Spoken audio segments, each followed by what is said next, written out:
Many among us can't truly understand the importance of freedom until it is taken away. Democracy may have its disadvantages, but you are likely to realize its true value only when you experience living in a communist country. But money, profits, and consumerism have a beautiful correlation, and that is why, regardless of the ideological differences with China, many democracies across the world ended up making China their very important trade partner. But now, the coronavirus may force many countries to redefine their geopolitical strategies. To know more, watch this report. We, in the West, have a strange relationship with China. We don't trust China, but we want to do business with the country.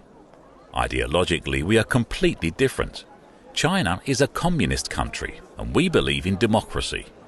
Not only that, frequently China embraces those countries which pose a major threat to our own existence. Yet we have allowed ourselves to become over-dependent on China. However, it's not only China's fault. We are equally responsible. Our growth model is based on consumerism, which means work, earn and spend. We need massive scale production, which could cater to our high demand and consumerism-driven hunger. We also need big markets, so that our companies could sell the products that they manufactured. China ended up providing us both. Now, this model is not going to disappear overnight.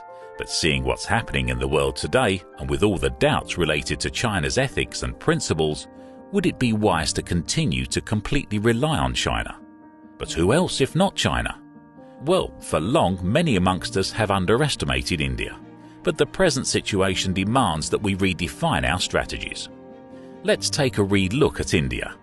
If China is the world's factory, then India has been our favorite back office. With all its geopolitical and demographic advantage, India has shown that it has the capability and potential to develop the skill, scale and speed that we demand. India is the #1 offshoring destination in the world, accounting for approximately 55% market share of the global services sourcing business. India has the world's third largest startup ecosystem. India is the second largest casting producer in the world. It's also the second largest producer of steel and cement. India real estate industry is expected to be the third largest in the world by 2030. India is already the second largest mobile phone manufacturer in the world. It's the third largest producer of coal and the fourth largest producer of iron ore. The country is the world's largest cutting and polishing center for diamonds. And in 2017, it exported 75% of the world's polished diamonds. In 2017, India became the fourth largest auto market. It's already the largest manufacturer of two-wheelers and tractors in the world. It's the world's third largest heavy truck manufacturer and fourth largest car producer. In the present scenario, China may be a few years ahead of India, but India has the ability to catch up. China also built its infrastructure gradually, and if India wants, it can also do the same. For us and the world, the prospect of a powerful India sounds a lot less ruthless than a powerful China. Unlike China, India doesn't have massive geopolitical ambitions, expansionist policies, or the dream of global conquest.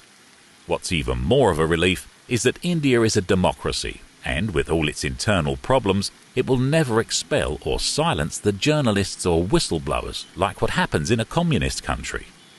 Our consumerism-driven world needs a massive global factory, and India can and should rise to the occasion. India may not want to replace China, but it can reduce our overdependence on China and play a key role in maintaining global growth.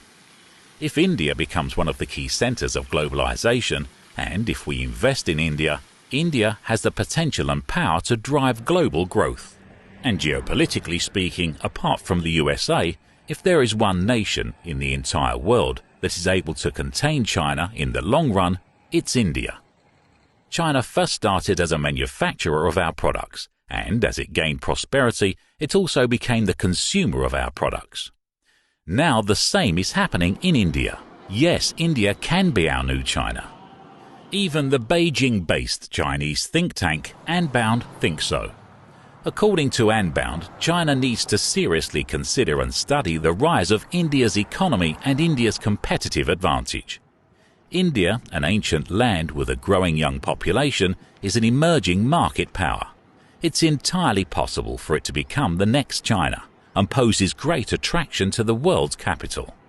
Yes, the Chinese think tank's apprehensions are not unfounded. And yes, it's wrong to say that there's no alternative to China.